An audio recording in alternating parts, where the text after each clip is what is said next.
Don White, part owner of a family farm in Noel's Pond, is frustrated with the lack of response from government representatives relating to requests for assistance from winter flooding. He's especially disappointed with John Finn, MHA for Stephenville-Port District, who he says hasn't been helping.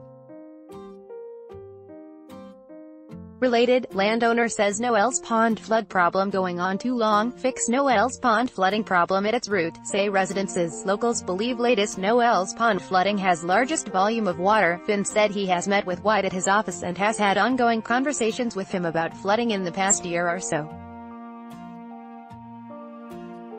The farm was ravaged with silt and rocks when Warm Creek wiped out the bank on the White farm side of the stream and went across the farm and over the Hanson Highway during the January 12-14 flooding.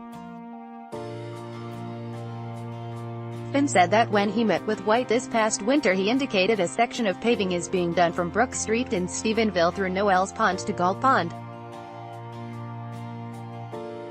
The scope of this work will include flood mitigation measures, such as dredging and installing culverts and other measures deemed necessary by transportation and works staff and the contractor, he said.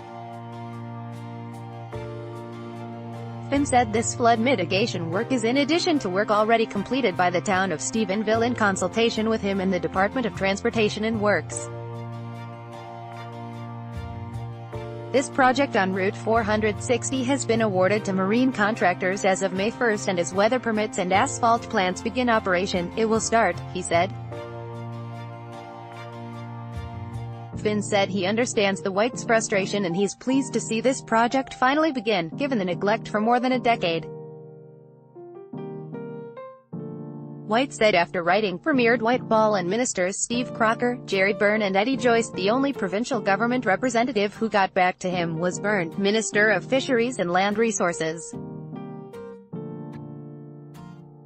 He said a letter from Byrne basically said he and his brother, Louise White, who also works the farm, didn't fit the criteria for assistance.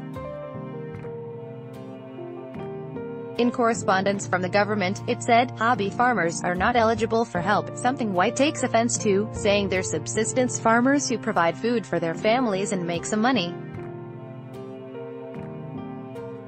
Jerry Byrne states there's no financial assistance available for us, but you see stories in the media, there's money available for new and existing farmers to develop or restore farmland, but they can't spend money to protect our farmland, he said.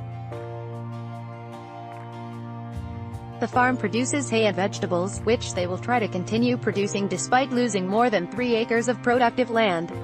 The flood wiped out their raspberry and strawberry gardens, along with their apple and cherry trees. White said they're doing what they can to restore the farmland, but unless something is done with the banks and the bridge on the Hanson Highway, the flooding will continue. I'm not asking for the world here. Clearing out silt under the bridge and building up the banks won't only benefit our farm, but everyone who uses Route 460, he said. White said he got a reply from Goody Hutchings, MP for Long Range Mountains, who said financial assistance is provided by the federal government but administered by the provincial government. Reasons for flooding in Noel's Pond Valley, clear-cutting of forest upstream from the bridge on Hanson Highway. Bridge on Hanson Highway, a 60-plus-year-old structure that wasn't built to allow the amount of water that rushes down. Lacking of maintenance of bridge structure, with Department of Transportation and Works not removing debris from under the bridge. Old rail bed put in the valley parallel to Hanson Highway, which acts as a dam across the valley. Spur rail bed installed in the early 1970s to service the paper mill, causing water to back up into fields to Route 460, Hanson Highway. New culverts on Route 490 not adequate, causing water to back up into fields. Water level in Noel's Pond 7 to 12 feet higher than the norm because a controlled structure at the outlet of the pond does not work. Source: Don White.